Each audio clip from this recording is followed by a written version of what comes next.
Chapter 14, Acts 14.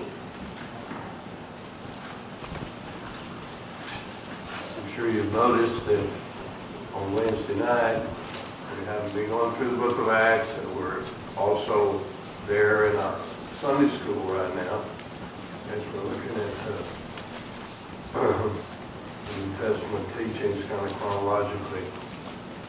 So you're kind of getting it double.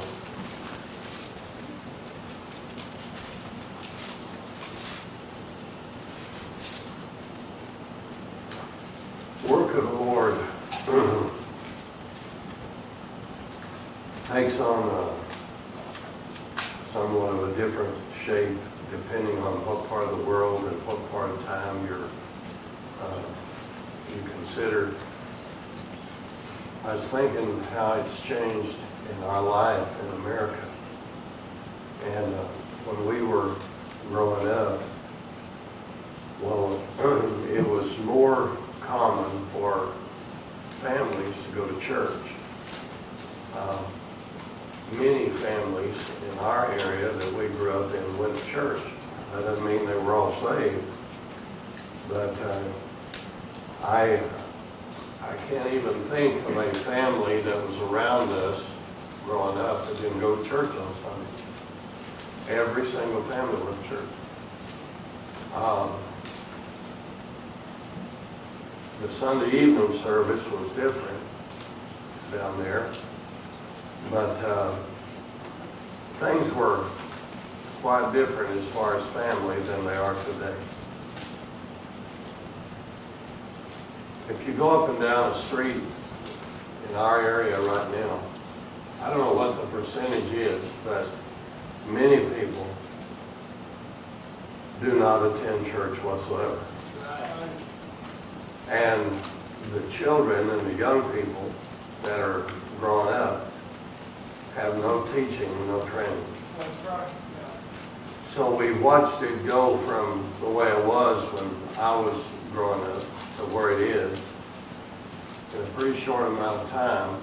And you realize that the next generation that comes from these kids will be no different than any country in the world that has not been evangelized at all. Yeah. We're that close That's right. to being a completely heathen country. That's right. When people heard President Obama say that we were not a Christian nation, many people said, that's right, we're not. And we should be. Yeah. That offended a lot of us because it sounded as if when he said it, that he didn't want it to be a Christian nation. And that may not have been what he intended to come across with, but that's the way it sounded to some people. But the truth is, we are not very Christian. That's right. We've got a small percentage of people that are Christians. Right. And it's going to be smaller if things don't change. And we have watched our country get away, and right now we're in the midst of all kinds of change, and whatever we might think, I don't see it necessarily being a strong spiritual change. We have lots of things that are going on, and some of them arguably good, but they are, I don't notice people necessarily flocking to the Lord. Right. Now there are some, I will admit there's some. And it's good that when you have all this change, a lot of people that are on the edge and they've been kind of floating around, they feel driven to get right with the Lord because they can sense that something's going on. Yeah. And and that's a good thing. I like it when people are desperate because when you're desperate, people listen. Hey, right. But the desperation, what brings on the desperation is pretty tough and a lot of hard things.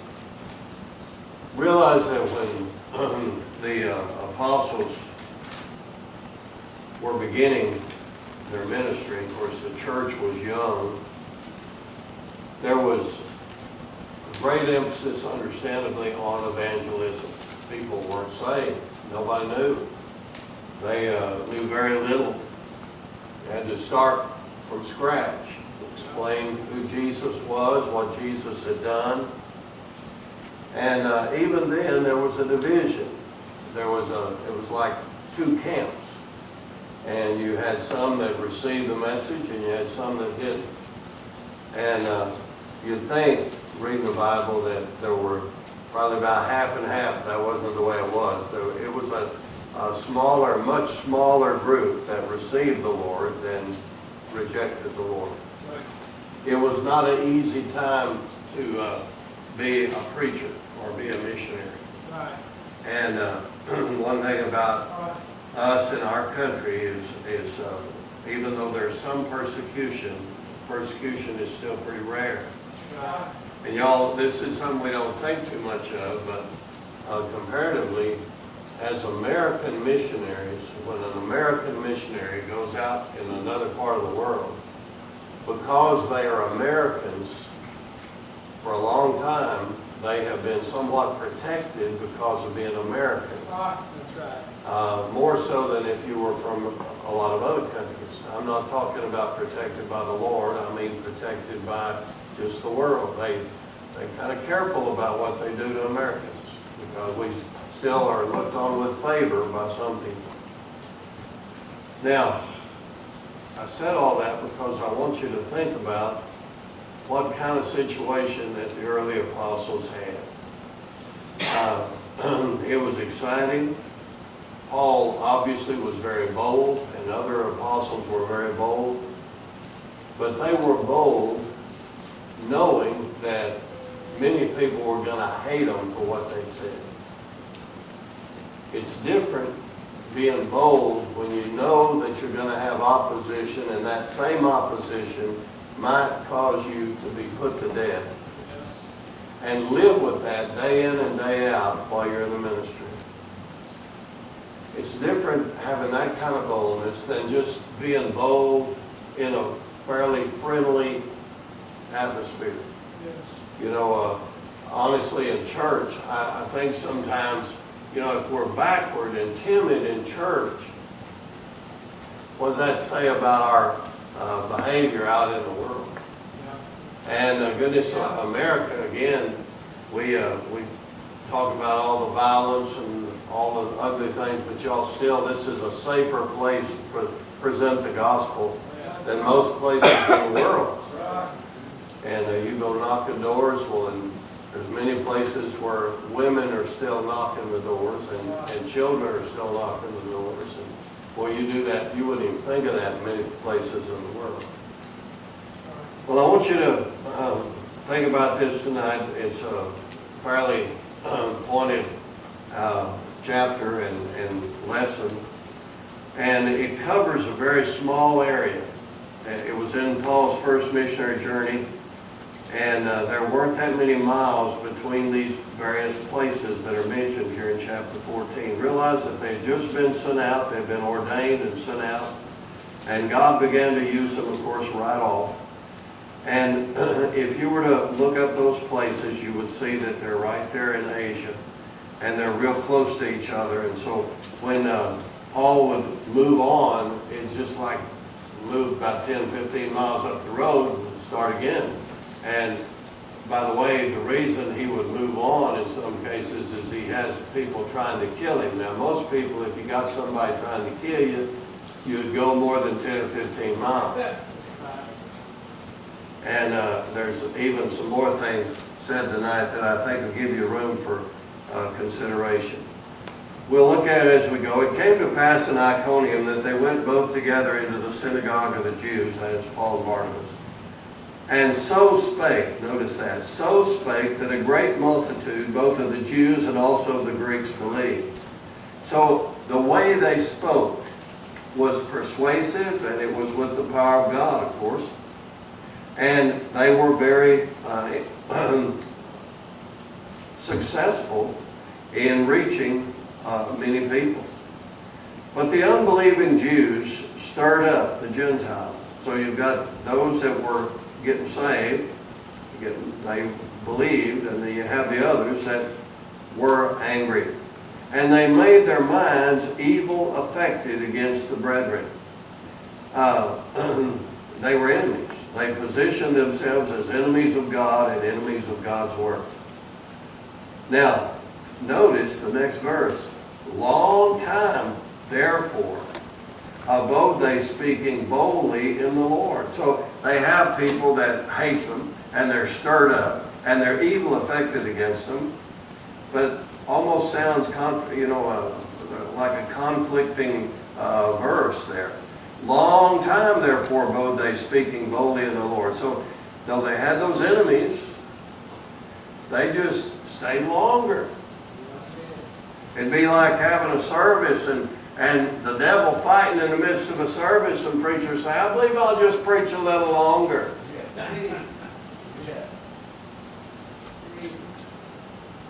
So, long time therefore abode they speaking boldly in the Lord, which gave testimony unto the word of his grace, and granted signs and wonders to be done by their hands. So, God did miracles with them. And these, remember this, the miracles that are performed in the early church were, again, signs that gave credibility to the message of the church. That's right. Now, those miracles certainly were miracles, not to take away from the miracle. And God was interested in those that he performed the miracles for. But the miracles, every single miracle was a testimony that this was real, that God was real, the gospel was true, and that people could really be saved. Notice verse 4. But the multitude of the city was divided. So they had this division in the city. By the way, sometimes when you're a Christian, especially in a world like this where we got so much division and the division doesn't go away, you get tired of that. Do y'all get tired of that? I like it when everybody's at peace, don't you? When people smile and their smile reaches their eyes. I mean, they really, there's not that mean kind of spirit that's out there so much. I'm so much of that in the world. But they just live with it. This was the early church. It's just getting going. They ran into this opposition, and they just kept on. Part held with the Jews, and part with the apostles. Remember that the apostles were Jewish too, but they were saved. And when there was an assault made, both of the Gentiles and also the Jews with their rulers, to use them despitefully and to stone them. So they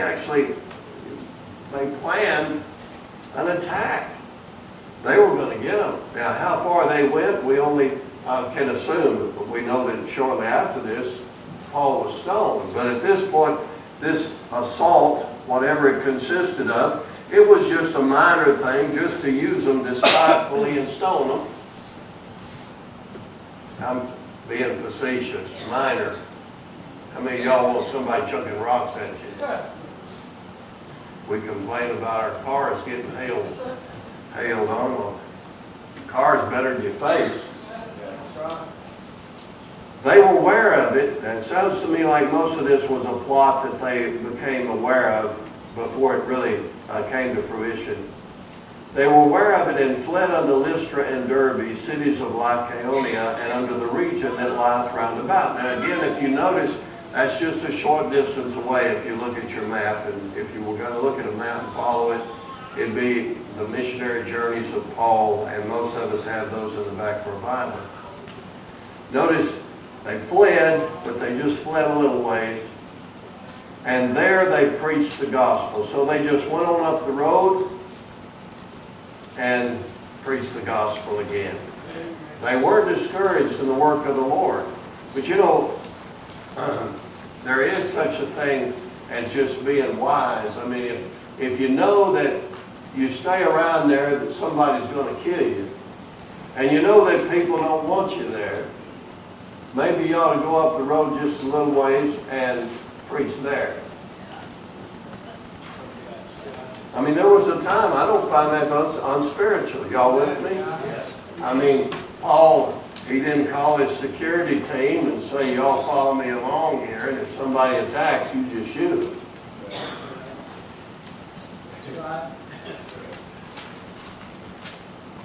All right, verse 8. There sat a certain man at Lystra, The reason he sat was he couldn't walk.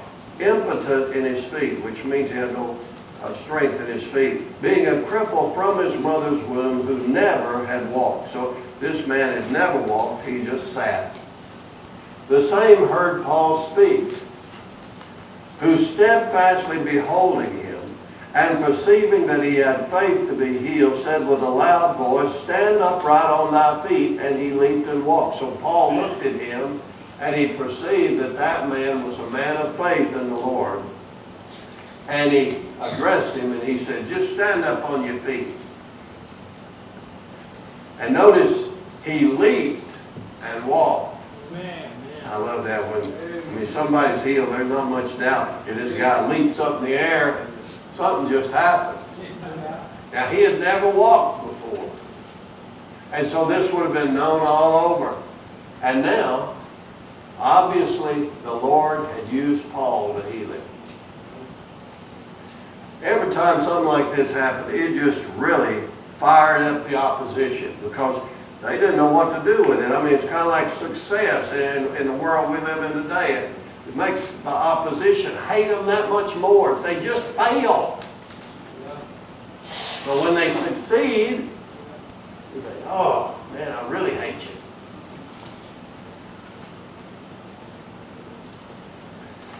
When the people saw what Paul had done, and that was their conception, even though it was a misconception, it was the Lord that did it, but he did it through Paul. They lifted up their voices, saying in the speech of Lycaonia, the gods are come down to us in the likeness of men. So now man, you're talking about a mess. We're having a visit from our gods. That's the way the devil turns things around. The devil is